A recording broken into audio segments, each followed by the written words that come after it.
Tyler. I'm going to start off with a story this morning because I like to tell stories the best. It's not near as scary for me when I tell a story. There was a man who had $10 million and he put it in a vacant building. He didn't believe in banks. One day the building caught fire and a man became frantic. The fire department couldn't put out the blaze, couldn't control it at all. The man said, "Isn't there any, what?" Yes, exactly. The man said, "Isn't there anything you can do? I will pay $1 million to anyone who can put out this fire." The fire chief said there's only one man. There's only one man who could put the fire out. Madman McGee. Called him up, the rich man said, and as soon as they did, Madman McGee started flying down the road, sirens blazing, screaming and flashing. He crashed right through the crowd, crashed through the reporters, through the barricade, crashed through the brick wall of the building, came out of the building 10 minutes later, and the fire was out. The reporters rushed to the man to ask him what he was going to do with his $1 million. And the man said, "Well, the first thing I'm going to do is buy brakes for my truck." So I say that to say this.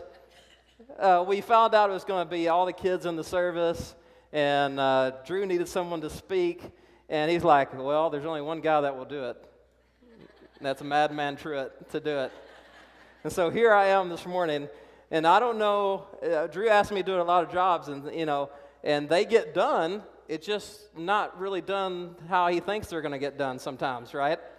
So he's put me here to teach, which is a scary word. When Tyler was saying, to teach you guys this morning, that's terrifying to me.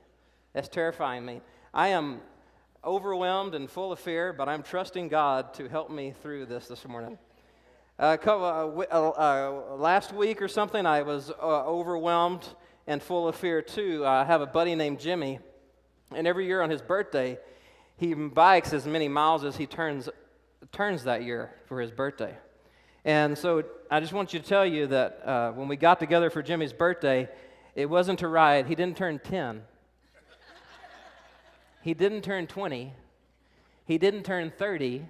He didn't turn 40. He turned 50 years old. So we did 50 miles in one day. And as I started with that group of guys that morning, I was full of fear and overwhelmed. Believe me. And there's some people that are like intermediate mountain bikers. They can kind of mountain bikes, a little ways. And then you have the cyborgs, robotic mechanical legs. And that's the intermediate guy riding with the cyborgs that day. And as we got to 30, 32, 33 miles, they said, "Well, what are we going to do? We still got to go 50 miles. And we were at the top of Phil's, and they said, "Oh, let's go up further, Truett." And at that moment, I don't know if you guys have seen Infinity Wars, but all myself and all my beginning to start just disappearing, flying off like ash, like Infinity Wars. I didn't have nothing to go on. I was overwhelmed. I did make it. I did live to tell the story. And happy birthday, Jimmy. Yes, wherever you, is it Jimmy here this morning? Oh, there you go. Happy birthday, buddy. All right. So, yes, give him a hand. So that reminds me of this being overwhelmed and fearful, that being overwhelmed and fearful. Something else was very overwhelming and fearful in my life, and no one ever told me that newborns cried at night. No one ever told me newborns made noises at night. No one ever told me how paranoid you become as a parent. And when I went and we had Miss Elsa Bailey over there, almost, 15 years ago, 8 pounds and 3 ounces. We brought her home, and I was terrified. And the first night we brought her home in our little Ford Escort in the car seat, which took me like 5 hours to figure out how to put in the back of the 92 Ford Escort. Brought Elsa home, and I am at a loss. I don't know what I'm doing. I'm depending totally on Ruth because I know that she's a girl and she's held a doll before. Yeah, that was that's what I was hoping. And to this day, if you guys know me well enough, I am terrified to hold a newborn baby. And really, the only newborn I've ever really held is my daughter. That's how scared I was. So that first night, when Elsa would cry at night, I would just sit there like I was in total sleep and cut my eyes over at Ruth and just be praying, Lord, let her get up. Lord, let her get up. Lord, get her up. Get her up. And she got up every time. God bless her. She got up every time. And I acted like I was sleeping. Babe, I wasn't sleeping that night. I wasn't sleeping that night. I was totally and utterly overwhelmed because I have this brand new human being here that it's kind of my responsibility. It's kind of here. And for some reason, that responsibility had never hit me until that moment. I mean, I'm trying to retrace my steps of how this all happened. How did this all happen? How did this baby get in my house? Trying to retrace my steps. So, first came love, right? Then came marriage, right? Then came some discussions of a baby carriage. We really completely know when or how that was going to, we knew how it was going to happen, but didn't know when it was going to happen. I was really open to this project that we were talking about, especially when I considered my role in launching the effort. I was really excited. But somehow during the 9 months, the reality never hit me. And a lot of you women are here sitting here and saying, yep, it never hit my husband either. Right? It never hit my husband either. Because we don't get the 9-month experience of the kicking and the moving inside you. We don't get that. So it was just overwhelming. And so with that new baby, and I don't know, so Drew, when he told me to talk, the first thing Drew said, because I'm always saying, I wish I could say this to the parents. I wish I could say this to parents. And so Drew used that against me. He used that against me. He said, Truett, say what you've ever wanted to say to these parents this morning on Sunday. I'm like, oh. They did a study on what teachers would say to parents, what teachers want to tell parents. They did like a little study. I used to be an elementary school teacher. And the study became out, the one thing that teachers said is they want more wine. So I'm not here to tell you that I want more wine, so I can tell you that. I'm here to talk about, and I think there's something we can all learn from about how parenting in this life comes with a load of fears, doesn't it, guys? Parenting comes with a load of fears, a truckload of fears. And, we worry about failing our kid. We worry about forgetting. Where's Elsa? I was worried about leaving her in the car, leaving her at the grocery store. I've never had a kid before. We worry about having enough money. We worry about having enough answers, having enough education, having enough friends, having the right friends. We worry about all these things. And those fears are always so close to the surface. They're always so close to the surface. And I think those attacks and those fears that we always fear, that really makes a lot of sense. Those attacks and tears that we always fear are always close to the surface, and I think the enemy wants us to keep those fears at the top, to keep us off balance. Because he knows that when our child hurts, we hurt. And that's what I'm going to talk to you about, a story in the Bible today. And all I can do, and the only way I can get through this, is just to talk about Jesus. That's the only thing I can do. That's the only thing I know how to do. That's the only thing I've ever known how to do in my life is talk about Jesus. So we're going to talk about the story of a parent who was sensing those fears, who was at the end of his ropes, and we're going to talk about a guy named Jairus and Jesus. And it's in Luke chapter 8, verse 40, if you want to turn over there and keep that place. Luke chapter 8, verse 40. Now, Jairus was a pretty well-known man. And we'll start in verse 40, Luke 8:40, as we read this. It says, Now Jesus returned, a crowd welcomed him, for they were expecting him. The man named Jairus, a synagogue leader, came and fell at Jesus' feet, pleading to him to come to his house because his only daughter, a girl of about 12, was dying. As Jesus was on his way, the crowds almost crushed him. Now, he was a leader of the synagogue, so Jairus was an important guy. He was a community leader. He was the kind of man that would have been kind of a celebrity in his town. Judge, preacher, priest, he was everything rolled up into one. He was an important guy. But Jairus wasn't coming to greet Jesus for a town. Jairus was coming for the sake of his daughter. And there was a sense of panic and urgency in Jairus' voice. And if you look in another gospel, the Gospel of Mark 5:22, it says, "Then one of the synagogue leaders named Jairus came and went and when he saw Jesus, he fell at his feet. He pleaded earnestly to him, 'My little daughter is dying.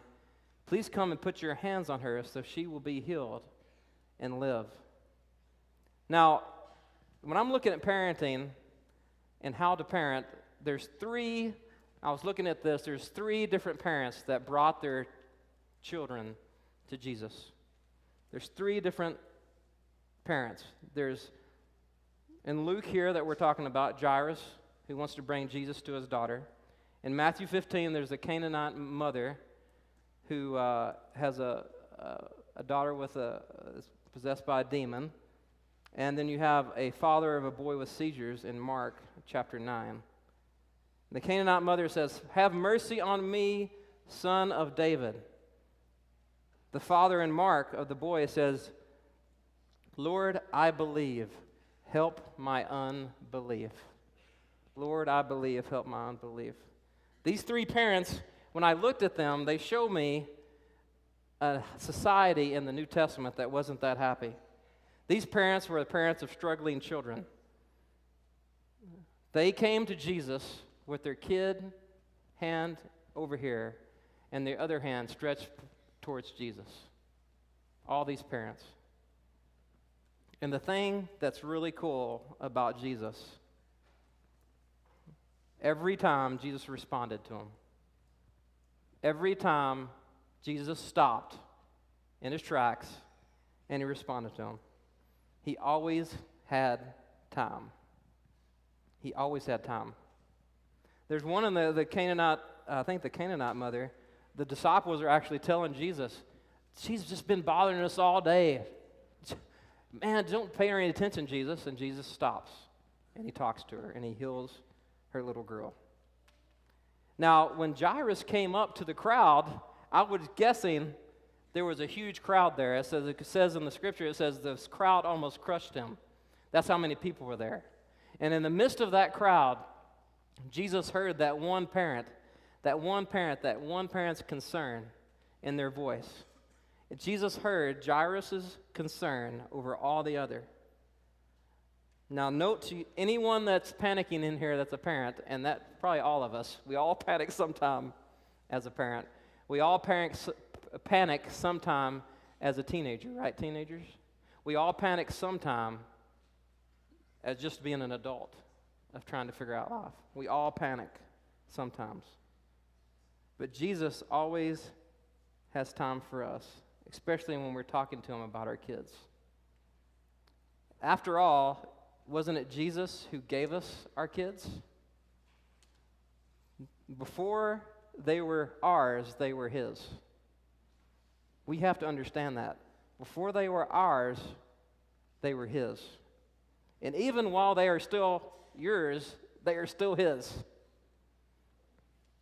And I think when we realize that, it kind of takes some pressure off.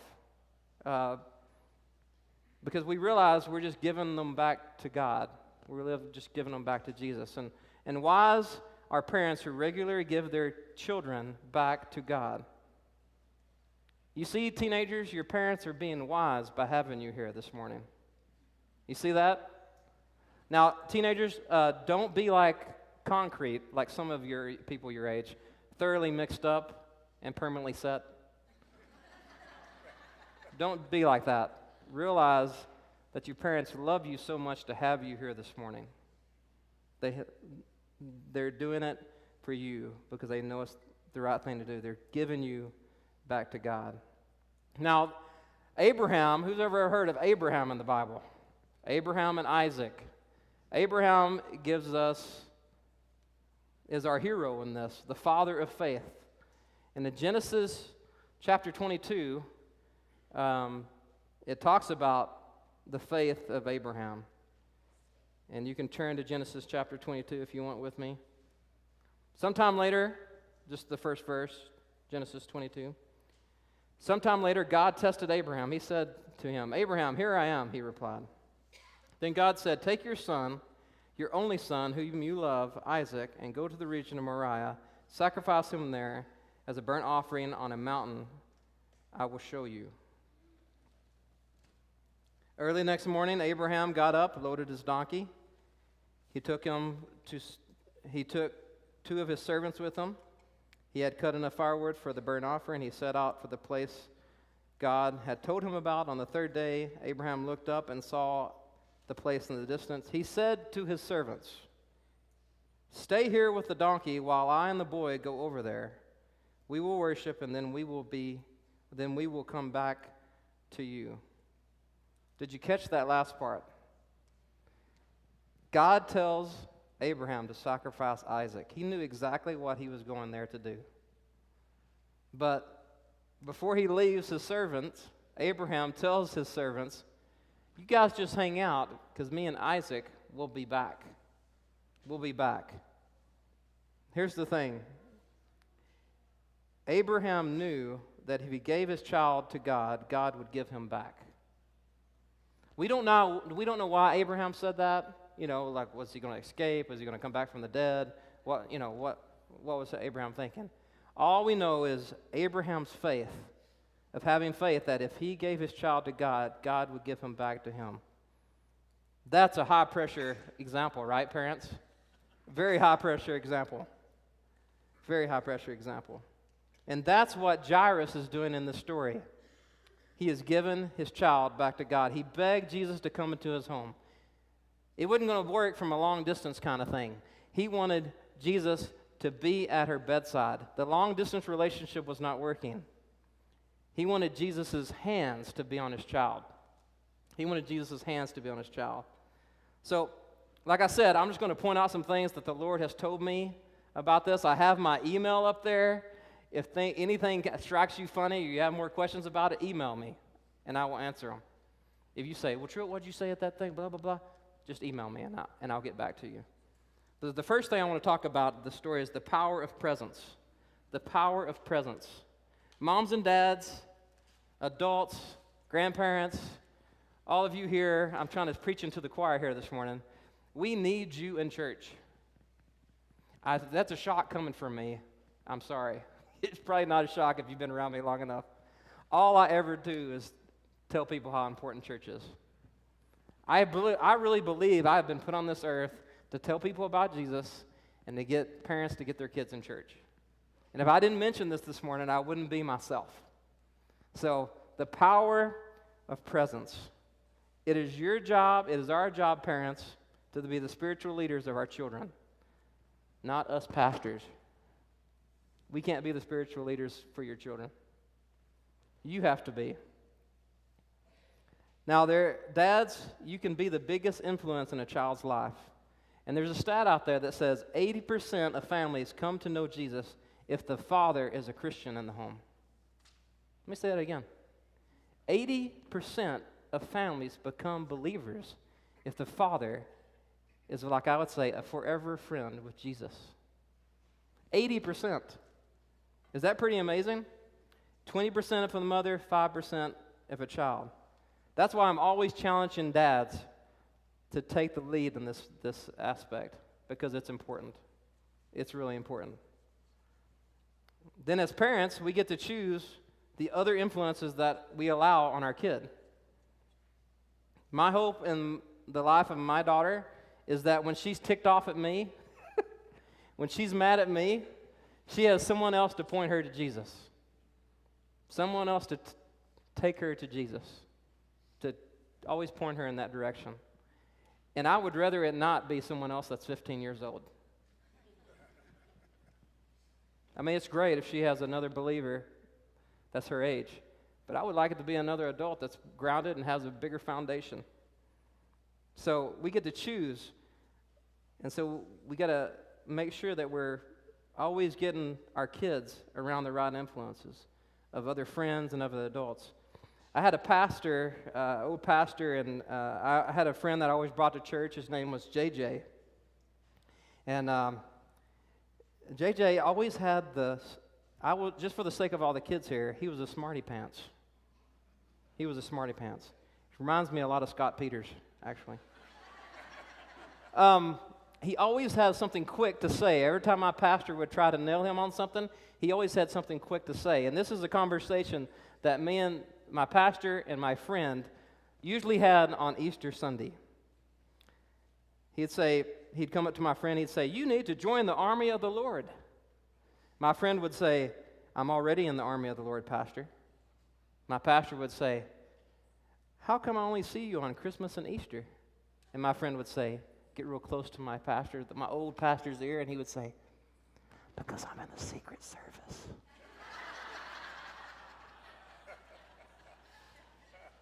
Every single Easter. Every single Easter. Every single Easter. So we don't need to be in the Secret Service. We need to be out there. We need to be there on just other than Christmas and Easter. Now, some of you have heard, I got enough time, great. Some of you have heard my talk. I know the parents have heard my talk about 27 verses 72. Who's heard my talk, 27 verses 72? Oh, 3 people, good. It's not going to be a review. So I think about this a lot, about influences on kids and where their influences are coming from. Hours, minutes, days, I think about it. And so there's a little thing I came up with, 27 verses 72. So if we think about it, would you call church spiritual training? Is that something we'd call spiritual training? Right? Makes sense. Spiritual training is training of eternal things, not temporary things. Eternal things that will always be there. And then we have other activities that we can do. We have extracurricular activities. We have, oh my gosh, kids these days have everything under the sun they can do, right? Would you call those activity training? Right? Activity training, specialized activity training. So, bear with me here. I'm going to get around to it, I promise. So, there's a stat in the U.S. that people who say that they attend church once a month. People who say they regularly attend church say they when they really get down to it, they really attend church once a month. That's about an hour and a half. But let's say that we're all got it together here at Compass. That we all got it together here at Compass, and we go twice a month. We go twice a month. So that's 3 hours, right? An hour and a half each. So 3 hours a month that we're in church, our kids are in church. That's the stat across the U.S. Now let's just take the school year, for example. 9 months of the school year, right? 9 months of the school year. 9 months times 3 hours a month is 27 hours, right? 27 hours of spiritual training, okay? You got that? 27 hours of spiritual training in a school year, okay? Now let's look at the other side. Let's look at, not the other side, but something else that goes on. Let's look at activity training. Specialized activity training. Like I said, kids got everything under the world. I tried to remember all of them. Piano, dance, guitar, baseball, softball, gymnastics, football, hockey, basketball, skiing, boarding, swimming, tons of stuff, right? And most of the kids who are in these things, they usually have at least an hour practice a week, and they usually have at least an hour game during the week, right? Is that fair enough? 2 hours a week? Who thinks that's a low estimate? I'm going to keep it a low estimate just for the sake that you know that I'm not trying to inflate the numbers. I'm shooting straight, even though it's probably a lot more. 2 hours a week, okay, so 2 hours a week. There's how many weeks in a month? There's 4 hours. There's 4 weeks in a month. That's 8 hours a month, right? 8 hours a month, which is a low estimate of hours a month if they're in an activity of some sort. So you take 8 hours a month, you multiply it times 9 months, and how many do you have? 72. You have 27 versus 72. You have 27 hours of spiritual training and 72 hours of other training. 27 hours of eternal training, Jesus the same, it's the yesterday, today, and forever, and you have 72 hours of training of other things. Now, I'm not saying that you're supposed to just not let your kid do sports or do activities. I was that kid that was in everything. I was that kid that was in everything. But you know what? My parents had this thing where they believed tithing was the first 10%. And they also believed that our schedule, we give the first 10% of our schedule to God too. And that's been carried over to me, and I hope to instill it in my daughter, is to always give that first 10% to the Lord. And I'm not saying that, I'm saying it's different seasons in your life. You know, the 27 is going to be higher sometimes. The 72 is going to be lower. I'm just saying be aware as a parent of the lopsidedness of what's going on, okay? Because parents, we're the ones that's going to change this. We are the ones that are going to change this, not our kids. We are the ones that are going to change this. So if the one team's 27 and one team's 72, one team's getting spanked most of the time. So all I ask you for you as parents is to consider increasing that 27 hours as much as you can. And here's the thing about the two that are very different. When one's eternal, one's not. One is free. Church is free. Youth group is free, unless they want to buy pizza. Youth group is free. Church is free. Parents, are these activities free? No way! They cost a big bucks. I was talking to a friend of mine who's a dad. He told me it was $10,000 a season for one of his traveling son's 10-year-old teams. $10,000 a season. I'll get off my rant now. But you have all heard the 27 versus 72 story now.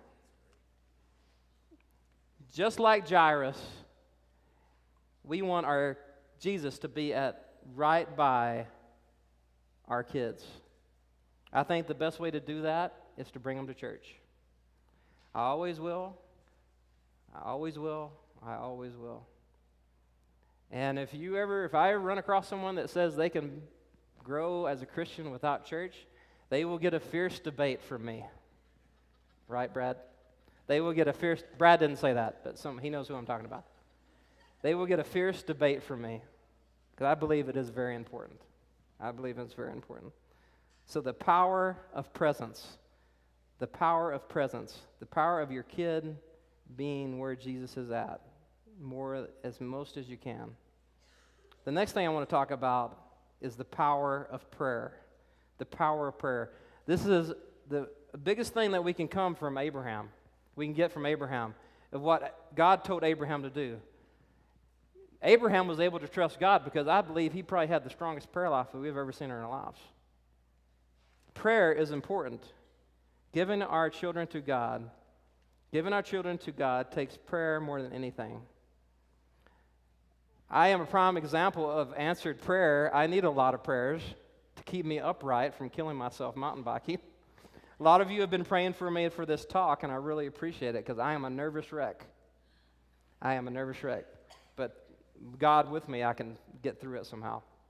I have 3 ladies in my life that, because of their prayers, any blessing that I've ever had, I think really stems from them praying for me. Is my grandmother. Gosh, I'm not going to do this. My grandmother, who I call my nanny, she was a woman of prayer. Very, very strong lady. Loved kids. Was running a daycare in her home I think she ran it for 30 years. And she was still keeping kids until a month before she passed at almost 80 years old. She prayed for me a lot. I would leave the house and she would say, Truett, you be careful out there. And I was like, I lived a mile away from my grandma. And I'd say, Grandma, I'm always careful. You know I'm careful. And she goes, it's not you I'm worried about. It's all the other idiots. And she would stop me sometime in their kitchen table before I left home for that mile drive to pray for me. And then you have my mom, Sherry, who goes on walks every day, and she stops by this certain tree on her walk every day. And she stops and prays for everybody that has a prayer request. And I know she does it. I know she does it. I know she does it. Gosh, I wasn't going to do this. It's supposed to be fun. The last one's going to be the hardest. I am not, I don't know if you guessed this, but I'm not a spiritual giant. I'm not even close.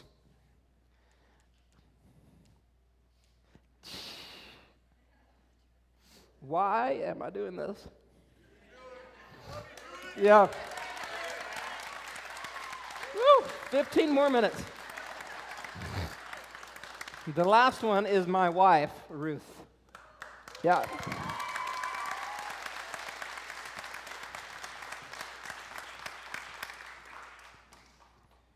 She prays and prays and prays and prays.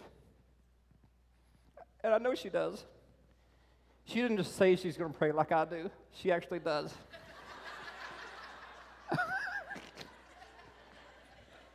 She actually does. Every single night at Elsa's, my daughter's bedside, they pray together. Every single night.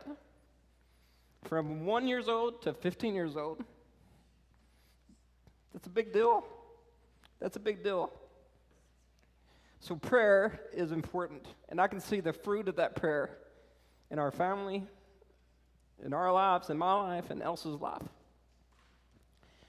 Okay, I got to move on because I can't cry anymore. Lamentations 2:19 is a great prayer for us parents. Lamentations 2:19, I'll read it to you. Arise, cry out in the night as the watches of the night begin. Pour out your heart like water in the presence of the Lord. Lift up your hands to him for the lives of your children. Parents, we can't do a lot of things, but parents, we can do this. We can do this. We can pray for our kids. We can intercede for them. We can pray for them before they head out that door like my grandma did. We can say a blessing over them as they leave out the door, as they hop on the bus, as they hop in their car, as they take off with their friends. We can do this. We can take our kids to Christ with prayers, and we can take our fears to Christ as well. And I think if we don't take our fears to Christ, sometimes we might take our fears out on our kids. If we don't take our fears to Christ, we have to be careful because I think we might take our fears out on our kids. That's why we always have to keep giving it to Jesus. I worked with, we don't have a lot of diversity here in Bend. Oh, gosh, you guys have noticed. But I had a black lady that I worked with at a department store, and we were always talking about Jesus. And she was incredible. And she would always say, Truett, listen, Truett, just stop what you're saying. I would be worrying, complaining about something, and she would stop me in my tracks. She'd say, Truett, you just have to give it to Jesus. She said, don't even take the weight of it. Don't do this and do this. Just do this. Just give it to Jesus. Don't take the weight of it. So we have to constantly give our fears to Jesus. Because when we don't, we can take our fears out on our kids. And when we take our fears out on our kids, it can either look like having hyper control over them, being like a dictator in their lives, or it can swing the other way of just indulging them with no boundaries at all. The enemy knows that when we live in fear, that it makes us ineffective parents, I think. The enemy knows that. That's why we always have to give our fears to Jesus. We've got to take our kids to Jesus. I will go on. I don't want to rant anymore. I feel like I'm ranting. Now, the thing is about Jesus is when you look in the Bible of what Jesus says about parenting, he says very little. He does. He says very little. He doesn't tell us to breastfeed or not to breastfeed. He doesn't tell us public or private school. He doesn't tell us Instagram or Facebook. He doesn't tell us piercing or no piercing. He didn't tell us tattoos or no tattoos, Snapchat or yes, no Snapchat.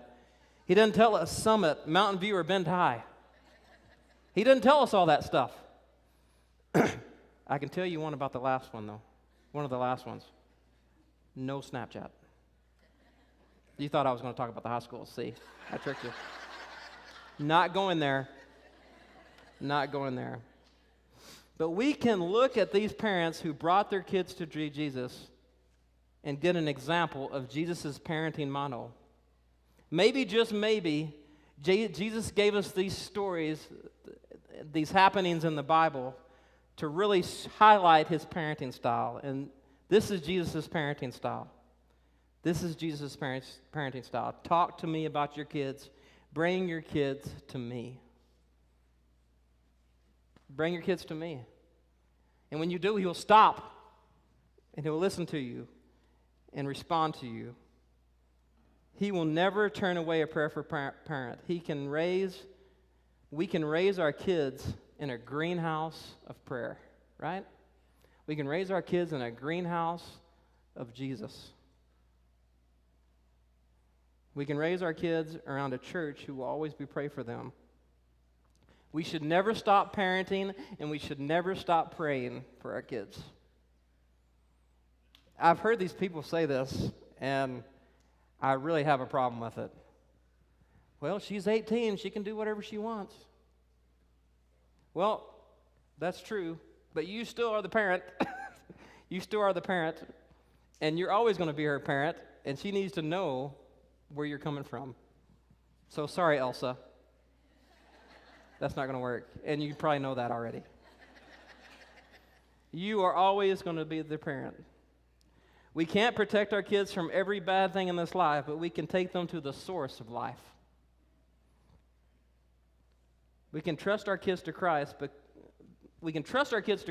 even then we are not guaranteed any trouble at all. Sometimes we have trouble. Okay, the power of prayer. Let me end with the power of persistence and the power of faithfulness. And I think this one can speak to us all sitting here. If we're not a parent, if we're just a kid, or a parent, or a grandparent, or whatever all of us have a choice. Fear or faith. Fear or faith. Let me talk about this as we continue on with the story in Luke chapter 8, verses 43. 43, we continue the story in verse 43. And a woman was there who had been subject to bleeding for 12 years, but no one could heal her. She came up behind him and touched the edge of his cloak, and immediately her bleeding stopped. Who touched me? Jesus asked. When they all denied it, Peter said, Master, the people were crowding around and pressing against you. But Jesus said, someone touched me, and I know that power has gone out of me. Now, I guess what it kind of worked like, kids out there that are still listening with me, I think Jesus' power is kind of like when you're swimming in a swimming pool and the lifeguard sees lightning. They make you get out of the pool because they know if the lightning hits the water, it can zap all of you in the pool. But I think Jesus had a control to let his power go out when he chose to and when he chose for it not to go out. And so Jesus, when he said, someone touched me, I know that that's how much I have parents on my brain. The power has gone out of me. Jesus stopped. He turned to the woman. He knew hey, Jesus asked the question, but he knew exactly who touched him. He knew exactly. And she knew it too, because if you read in other Gospels, she was scared because Jesus stopped and looked right at her. But let's don't get sidetracked. Let's don't get sidetracked with the woman just yet. Let's don't get sidetracked. Let's go back to Jairus, okay? As you remember, he's begging Jesus to come to his house. And Jairus is probably like, come on, Jesus, come on. Come on. And Jesus has stopped to talk to this woman. He stopped and talked to the woman. And Jairus is just trying to get Jesus to his little girl who is dying. Don't you know that Jairus was probably, when he thought Jesus was behind him, don't you know Jairus was just walking and he looked back and Jesus was no longer behind him? And he saw Jesus walking, talking to a lady, and he's like, dude, I thought we had this figured out. What about my kid? What about my kid? This is a lady. This is a child. This is my child. Can you imagine what was going through Jairus' head? I'm guessing that Jairus kept walking when Jesus stopped for the woman to only look back and see Jesus lagging behind, and he was alone. Then right as Jairus was about to holler, I say holler, right as Jairus was about to holler at Jesus, hey, come on, dude, come on. One of the servants approaches Jairus, and in verse 49, while Jesus was speaking, someone came from the house of Jairus, the synagogue leader. Your daughter is dead, he said. Don't bother the teacher anymore.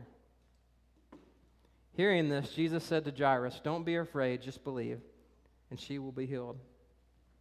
Imagine the conflict in Jairus' heart. His servants saying, it's too late. There's no hope.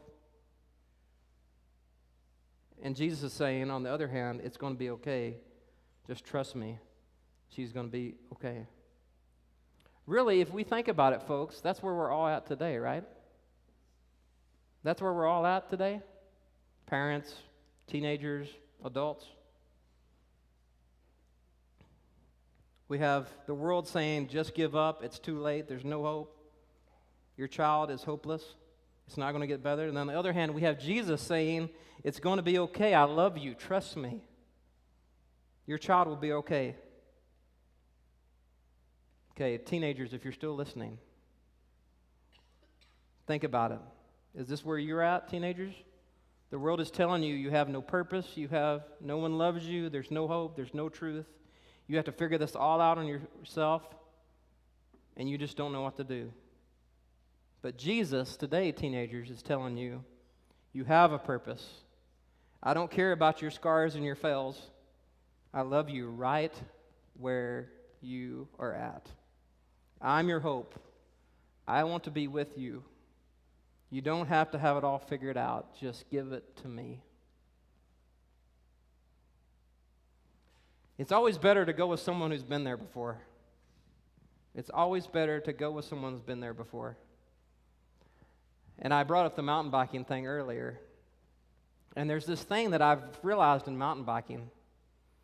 And I think we talked about this, Ben, when we went up, when I took you up my favorite loop out of Skyliners. There's this loop I always take. People want to say they want to go mountain biking with me. I take them on the same trail every single time. And most of the guys I know are more in fit than I am and more in shape than I am. But we got to talking about one day we went up this, and how hard it is, how much harder it is on you when you don't know what's coming. When you don't know where the hills are. You don't know where the hairpin turns are. And here's the thing with Jesus. He's been there. Hebrews 13.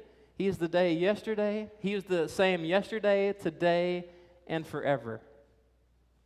He's the same. That's why I think it's good to not to listen to what the world says, but to listen to what Jesus says. Parents, this is where we all stand where Jairus is standing. We will get this choice. Teenagers, you will stand where Jairus is standing too. You will also get this choice. The choice, do I want Jesus or do I want fear? It's plain and simple. Peace with Jesus or fear with the world. Peace with Jesus or fear with the world. You know what? If you think about it, after Jairus was told this by his servants, Jairus didn't have to trust Jesus. Jairus didn't have to be persistent and be faithful. But I'm so glad Jairus did, because we can see what Jesus did, what Jesus can do for us as a parent, and what Jesus can do for any of us. And when Jesus arrived, in verse 51, when he arrived at the house of Jairus, he did not let anyone go in except for Peter, John, and James, and the child's father and mother. Meanwhile, all the people were wailing and mourning for her. "Stop wailing," Jesus said. "She is not dead, but asleep." They laughed at Jesus. One thing I would suggest not doing, don't laugh at Jesus. He will stop you in your tracks. Don't laugh at Jesus. They laughed at him, knowing that she was dead, but he took her by the hand and said, "Child, get up." Her spirit returned, and at once she stood up. Then Jesus told them to give her something to eat. Her parents were astonished, but he ordered them not to tell anyone what had happened. The power of persistence and faithfulness. If you look at this last bit, 51 through 53, Jesus did something. He united the family, right? He brought in the mom, he brought in the dad, he brought in his apostles. He united the family. And he brings new life. Jesus brings us new life where we're sitting right now. God has a heart for the hurting. And I think we can all probably admit somewhere that we're hurting in here. All of us are hurting in some way. God has a heart for you, has a heart for hurting. After all, God himself felt the hurt too. Let's think about this. God is the Father. He has felt the hurt too. He has felt the hurt. Parent, has someone mistreated your child? Well, God's child was mistreated. Has someone falsely accused your child for something they didn't do? God's child was also falsely accused. Has someone twisted your child's words? God's child had their words twisted. Have you stand helpless while your child suffers? God did that. God did that. He stood aside while he saw his son suffering. The power of presence, the power of prayer, the power of faithfulness. Adults, parents, teens, kiddos who are still with me, thank you for hanging in there with me. Jesus is calling you today. Jesus is calling you exactly how you are today. He's not waiting for you to have it all together. He's not waiting on you to be 5, 10 years old, 13-year-olds. He's calling you today. There's an old hymn that when I was doing this talk and reading about Jairus, there's an old hymn that came to my mind. I was raised on hymn. I didn't know any worship songs until I was probably in my 20s when someone made me lead songs, which I'm glad they did. It's Softly and Tenderly. I don't know if you guys ever heard that hymn. Softly and tenderly, Jesus is calling for you and for me. See on the portals, he's waiting and watching. Pat, watching for you and for me. Come home, come home. Ye who are weary, come home. Earnestly, tenderly, Jesus is calling, O sinner, come home. Amen. Amen. So, thank you guys for listening. Thank you for all your prayers. I actually lived through this. Wow. So, I'm going to ask the worship team to come forward, but as we get ready to play our last song, Jesus is waiting for you, folks. We have a choice between fear or faith. And faith will bring you peace. The world will bring you fear. All I know is once I was blind, but now I see. Who can attest to that in here? Yeah, we can attest to that. See, there's people that attest to that. Kids, did you see all the hands go up? We don't have to have it all figured out. We just have to come home to Jesus. Amen. Let's stand and sing this last song with me.